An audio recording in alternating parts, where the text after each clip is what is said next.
एक छोटा सा पर्शियन किंगडम कैसे एक बहुत बड़ी एम्पायर में तब्दील हो गया।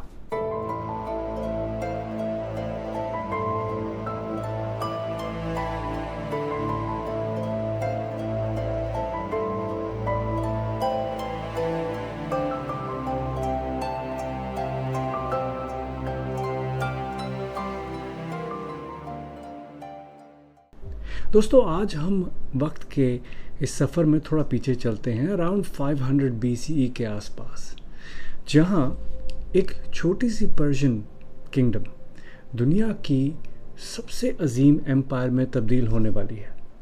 लेकिन ये सब हुआ कैसे, चलिए देखते हैं। दोस्तों, हमारी ये कहानी शुरू होती है साइरस द ग्रेट से। 550 BCE के करीब साइरस ने बहुत से पर्शियन कबीलों को इकट्ठा करके मदेस की एम्पायर की एक ताकतवर एम्पायर थी, एक ताकतवर किंगडम था, इस पर हमला किया और इनको हरा दिया। लेकिन उसका सबसे बड़ा काम 539 BCE में हुआ, जब उसने नियो बैबिलोनियन एम्पायर को जीत लिया। यहाँ से इसने इस एम्पायर को जीतने के बाद यहूदियों को, जो यहूदी लोग यहाँ कैद थे, उनको आज़ाद कर दिया। उसके इन कामों की वजह से उसको आज भी याद किया जाता है, क्योंकि साइरस द ग्रेट अपने दुश्मनों को पकड़ने या हराने के बाद उनको इंसाफ देने और उनको अपने किंगडम में इंटीग्रेट करने के लिए बहुत मशहूर था।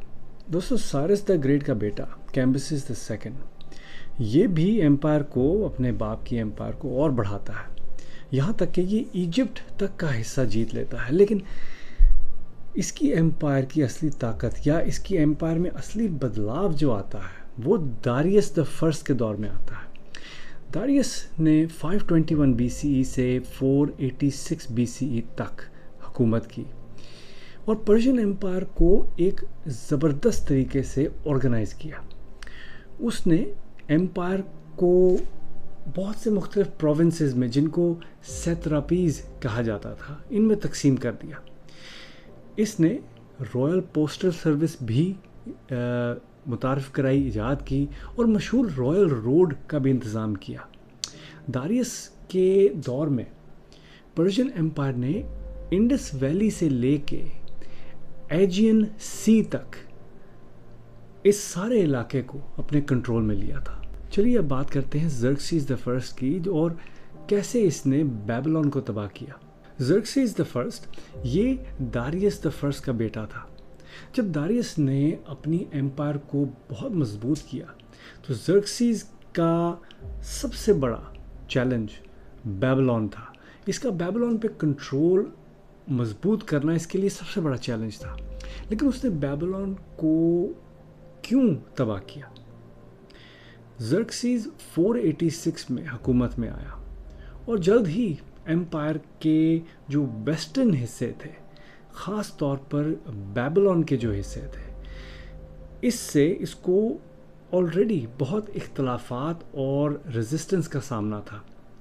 बेबीलोन का शहर शुरू से ही एक ऐसा शहर मशहूर था जो कि बगावत करता था, जो कि उभरती हुई एम्पायर्स के ख़िलाफ़ खड़ा हो जाता था।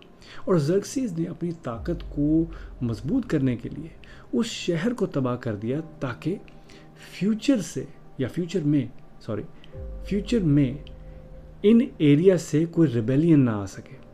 बेबीलोन की डिस्ट्रक्शन ने पर्शिया की कंप्लीट डोमिनेंस को साबित किया।